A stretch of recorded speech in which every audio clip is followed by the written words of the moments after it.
Кога ќе кажете, ја ќе пребацам. Добро е, Ристо.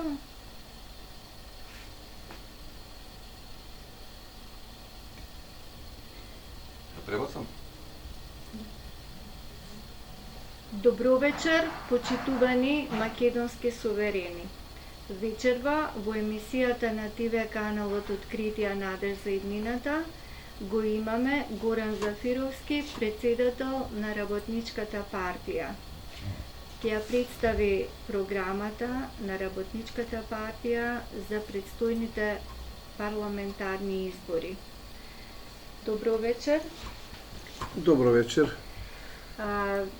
Вие како председател на Работничка партија повеќе години имате учествувано на повеќе избори, и парламентарни и локални. Но исто така бевте и пратеник во Собранието на Република Македонија во првите состави на парламентот. Дали има напредок, односно каква е состојбата сега со работниците, со нивните права, односно со остварувањето или неостварувањето на нивните права и која е причината за таквата состојба, која што во меѓусебни разговори ние констатиравме дека не се остваруваат се уште ниту основните работнички права. Најпрвим, уште еднаш добро вечер на сите гледачи, да ги поздравам на нашиот канал, да ги поздравам и да им посакам пријатна вечер, да се дружат со нас. Би сакал да одговорам на ова прашање врска со работничките права, Работничката партија. Ние на овие избори, како и секогаш до сега на секои избори, основни залагања ни се правата на работникот, правата на граѓанинот. Сведоци сме на еден период во кој работникот си го изгуби својот стандард, си изгуби својата слобода и стандардот на работникот е паднат за повеќе од 1000%. На почетокот на плурализмот, во 90-тите години, кога Македонија стана самостојна држава, имавме фабрики во кои работеа работници, кои привредуваа, стопанисуваа. За жал, периодот на транзиција, односно овие 34 години беа раководени од олигарси, луѓе кои од едноумие беа директори и ги узурпираа, зазема, оплячка и уништија сите производни капацитети. Ако за 35 години, од 45 до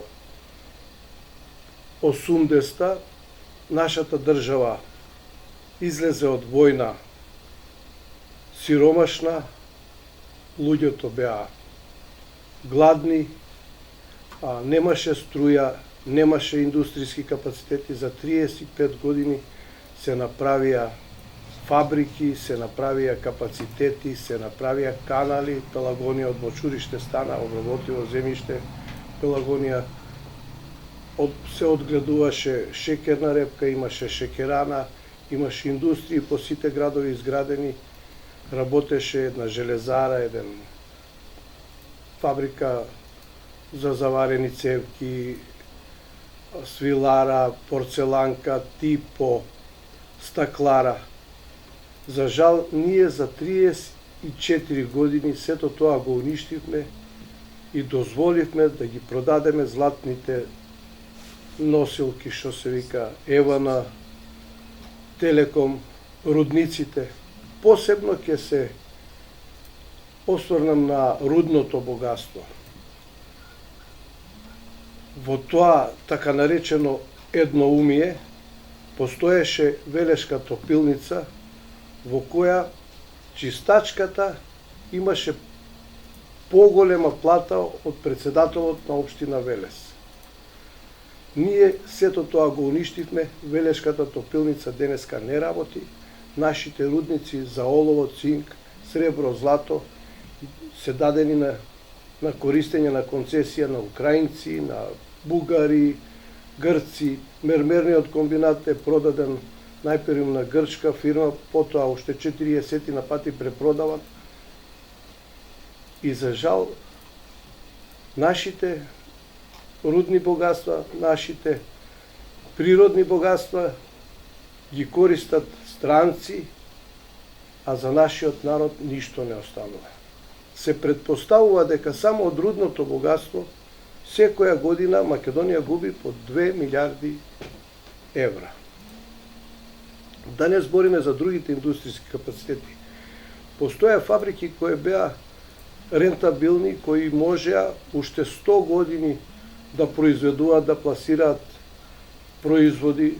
Ќе спомнам само некои. Тоа беше Охис, кој што произведуваше вештачко ѓубре, детерџенти, бои, произведуваше поливинилно влакно. Поливинилното влакно беше основа за да се развијат и други индустрии во текстилната гранка, индустриите за кебиња како Отекс, Тетекс, за текстил. За жал, со уништувањето на Охис и производството на поливинилно влакно, не само Македонија, Европа го изгуби производството, односно остана само уште една таква фабрика во Европа. Таа можеше да произведува и да пласира производи во наредни 100 години. Тука ќе спомнам една газела. Газела произведуваше висококвалитетни кондури кои беа лесно пласирани на пазарот, произведуваше ѓон, произведуваше лепак и имаше пласман за наредни децени и децени за нивните производи. Дали да спомнам уште некој капацитет, меѓутоа тоа се само констатации. Ние мораме да направиме систем, ова економија, да ја рестартираме, да направиме услови, нашиот човек повторно да биде производител затоа што нашиот народ, нашите луѓе се добри мајстори, квалитетни.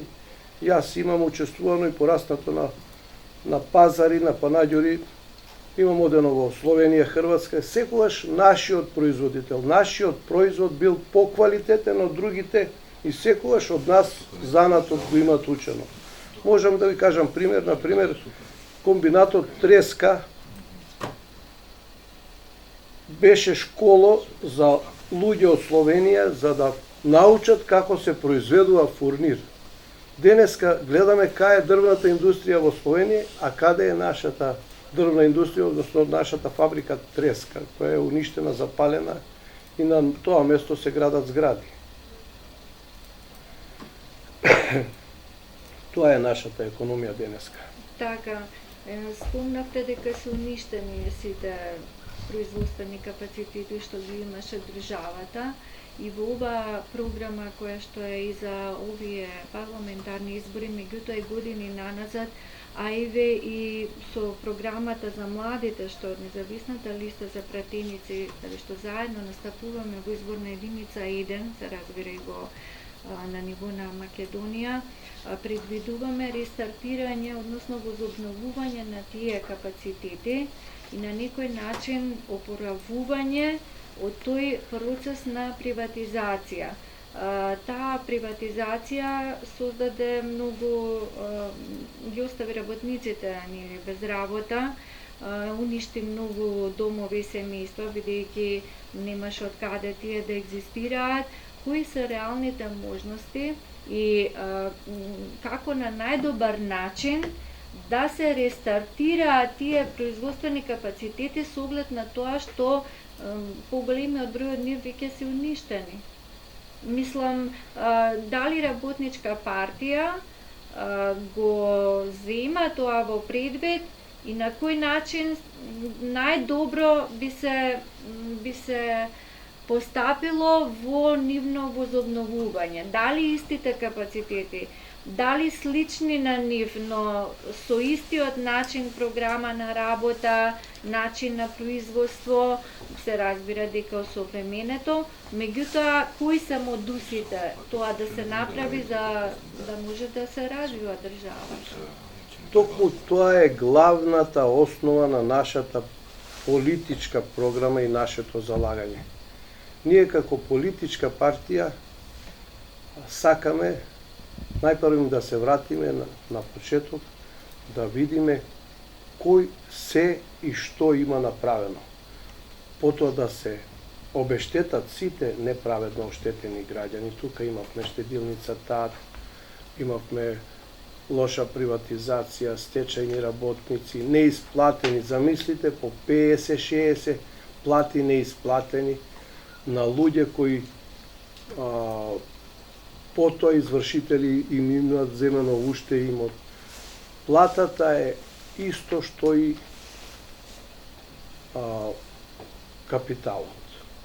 Значи, една произведена роба се состои од суровина и труд.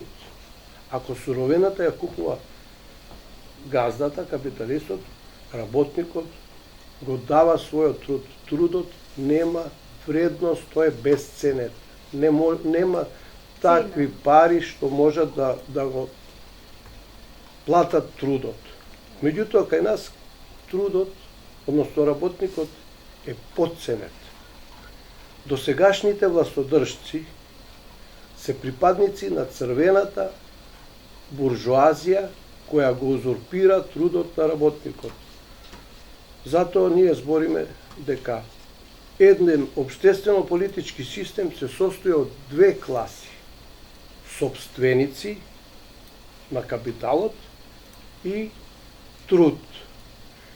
Во политиката постојат две политички определби. Капитал определба и определба на работникот на трудот. Ние сме единствени кои го представуваме работникот и работничката класа. Работничката класа е повеќе од 90% од населението на секоја држава. И кога една држава нема производство, односно производството, работникот во производството, не во услужните дејности, во администрација, паѓа под 60%, таа држава е во банкрот. Ние сме одамна во рецесија. Ние сме задолжени внатрешен долг.